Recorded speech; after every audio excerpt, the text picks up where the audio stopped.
Hi guys, Curtis Candy Spaz Gamer Shotgun Boy here with you. No Spaz Kid, he's at school right now. But today is Black Ops 2 commentary day, and I look forward to this a lot. I've got a gameplay here for you. This is, just in case you guys think I'm getting too far removed from being Curtis the Spaz. Why do you see this? What an epic choke in this one. Here, let me get it started. Okay, here we go. Wait till you see this. Now, I'm cruising along here, got a pretty weak field. You'll see, this is a free-for-all. As it gets late in the game, we're getting near, the 30 kill mark.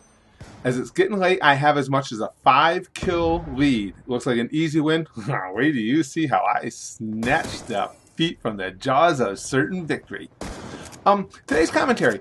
I'm using these commentary videos right now just to try and, let you guys get to know me and know us a little bit more. And I guess, everybody's here at the channel knows, that the Spaz Kids and my relationship is very important to me, and it's one of my favorite things in the world. And the whole history of that is, my wife and I, when we got together, we'd both been in prior marriages. We both had a couple kids from prior marriages, and we decided that we wanted to have one more child, have one together. But we were getting older, and we decided we wouldn't go, if the baby was going to be born after my wife had turned 40, she's a little older than me. And it's a fact I never let her forget, even though it's only a few months, because she's an old lady. Oh, and if you guys see her anywhere, don't tell her I said that. No, serious, don't, I'll get hurt. So anyway, we decided if she was going to turn 40, before the baby was born, we would stop trying. So she was about 37 and change. It took us a while. She finally got pregnant, but it was an ectopic pregnancy, which basically means the egg didn't sit where it needed to sit, and it was never going to happen. The baby was never going to be born, and we were pretty devastated. I was really disappointed. We continued trying. We had about a month left before that window would close and we were going to give up, and she got pregnant again, and then we had this Spaz Kid. And so that's why him and I have been so close. I mean, right from day one, him and I have been pretty much inseparable. I switched everything around in my life just so I could spend more time with him. I used to drive a motor coach on weekends, drive a bus on weekends, taking tours all over the Northeast. I stopped that second job and everything. I started doing things closer to home because I just wanted to be around him, and so that's how him and I came up with the relationship that we have, and why we enjoy hanging out together as much as we do. Also, I touched on the fact that we both have kids from prior marriages, and one of my favorite things in our relationship and how things have progressed for me is when you go into a new relationship and there are kids already existing, there's always a concern how everybody's going to get along, how the family dynamic's going to flow. And my wife has 2 daughters by her prior marriage. My oldest stepdaughter, Candace, is going to be 32 in a few days, and she lives in the neighboring community next to us. Real good kid, works for the local school district. And my younger stepdaughter, she just turned 26, is Rene. Now, Rene is multiply disabled. She has cerebral palsy. She sits in a wheelchair. She's blind, but she is like the absolute apple of my eye, and always has been since my wife and I first got together. She is my sweetheart. She's the happiest, most genuinely just upbeat person I've ever met in my life. I mean, she has, several issues physically that come along with having cerebral palsy. And she deals with pain a lot of the time, and you'd never know it. I mean, she's just the happiest kid you can imagine. Well, but one of my favorite Renee stories was years ago. She's prone to seizure activity, always has been, always will be, and they constantly change her medications to try and control it. Well, years ago, she used to have little words she would say. Little words and phrases like if you said "I love you," she would say "I love." She could say that, and she had a few little words. Just a handful of things that she could say. So one day, Rene and I would always hang out together, and my mother used to make lemon meringue pie. Was one of my favorites. Well, I found out Rene liked it too, so my wife was always out doing stuff on the weekends, and on Saturdays, Rene would sit next to me while I watched Notre Dame football, and we would eat lemon meringue pie that my mom had made. So one afternoon we're doing that, and like I say, I'll have to get some video and some pictures for you guys so you can put faces to the names. But Rene is the sweetest little thing you ever see. And so we're sitting there, we're having our pie, and I'm watching the game. And if you guys know anything of recent Notre Dame football history, outside of this past season, things have been pretty bleak over the last 20 years. So apparently that day things were not going particularly well. And by about the third quarter, I realized that Rene had picked up the word shit. Not only had she picked it up, she was not gonna stop saying it. Now here's a beautiful little girl with just a handful of words and phrases she can say, and she's going shit, shit, shit, shit, shit. And I started to panic because, man, you talk about shit. I was going to be in some really, really deep when my wife got home and saw her beautiful little disabled daughter had learned to say shit. So I'm doing anything I can. I'm like panicking, trying to redirect her.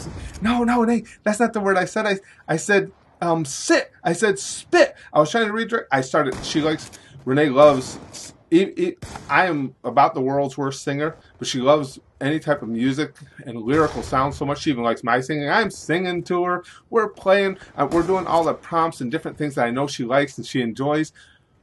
No, she wasn't going to have any of it. She was bound and determined. Shit was her word of the day. And I was fearing, her word of the month, year. And so I would say, nay, and she liked the,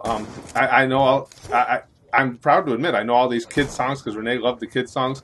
So I would sing her Little Bunny Foo Foo, and I'm sitting there going, Rene, little bunny foo foo, hopping through the forest, scooping up the field mice, and she'd go, shit. I said, no, not shit, and bopping her on the head. Now let's try it again. Little bunny foo, shit. And I'm like, oh crap, this is gonna suck. So I'm still trying to get her to stop saying it. I can see out our living room window. My wife's van pulls up in the driveway. Oh, man, all right, let's just be cool, Rene. Let's be cool. Let's forget everything that happened. So I'm sitting there, I'm sweating it out. My wife comes in the door. I thought, Rene will be distracted by hearing her mom hearing stuff. Yeah, she hears her mom comes in. You see her wiggle, get all excited. My wife comes in and says, Nene, how you doing, honey? And Rene goes, shit. And I was like, oh, damn, I am in so much trouble. And so I played it. I was throwing Rene under the bus. I played it right off. I was like, oh, Rene, what a mouth on you. Where does she get these things? Oh, my God. Must be at school. Those other disabled children are swearing around her. I'm gonna write an angry note to her school and tell them to make them stop swearing. And my wife was buying none of it. I was really in deep doo-doo. I didn't get any special loving times for some time after that because I taught Rene how to say shit. But I still say it's not my fault.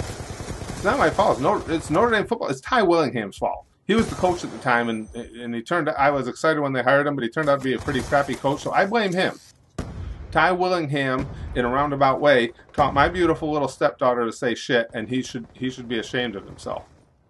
But yeah, Rene is my little honey, and she's over the years some years ago we had a feeding tube put in so she could be better nourished because the bigger and stronger she is, the more medicine she can handle to try and handle the seizures, and so now she's gotten bigger. And it's like we even have even more of a special relationship because she's 90 pounds now. And so I'm pretty much the only one who can comfortably pick her up and move her around and stuff like that. So if nothing else, no matter how fat and old I get, there's always that incentive to stay in some sort of shape because I do want to make sure that I can always pick up my Nene and move her wherever she needs to. And she likes the physical feel of being held too, like any normal human being would. So it's something that's pretty special for me. It's something I enjoy. Something I really like is her, and we have a whole routine after her bath. I'll carry her back into her room, and Rene is pure tomboyishness, and she doesn't want me to just lay her in her bed. She wants me to hold her like 3 feet above the bed and let go, so she can go ba-bam, ba-bam, ba-bam, and she laughs and kicks and giggles, and so it's pretty cool. I mean, it's one of those things you always wonder how, when you enter into a relationship where kids are already existing, you wonder how well everyone's going to gel. It's really cool when it works out to not only gel well, I'm going to call it, not only work well together, but be really this rewarding and this much fun. She's just a phenomenal kid, a really great kid. And so that's, I'll use these next few commentary videos to tell you more and more about our personal lives and where we stand. Did you see that choke? You see me choke out on that? What was I up at one point? Like 28 to 23 or something? Yeah, I lost. Look at that. 30 to 29. Nobody else was even really all that close to us. I hacked it up. I coughed up a lung in that one. So in case you thought that I'm pure shotgun boy and not Curtis the Spaz, that was a choker's choke. Okay? Legendary chokers throughout time will watch that video and go, damn, I don't feel so bad now. All right. Well, that's my story this week. That's my Nene story. And we'll be doing lots more of these commentary videos, at least one every, what's today? Tuesday? At least one every Tuesday. And aside from that, whatever else we can fit some more in. Got lots more stuff coming for you guys. Talk to you soon.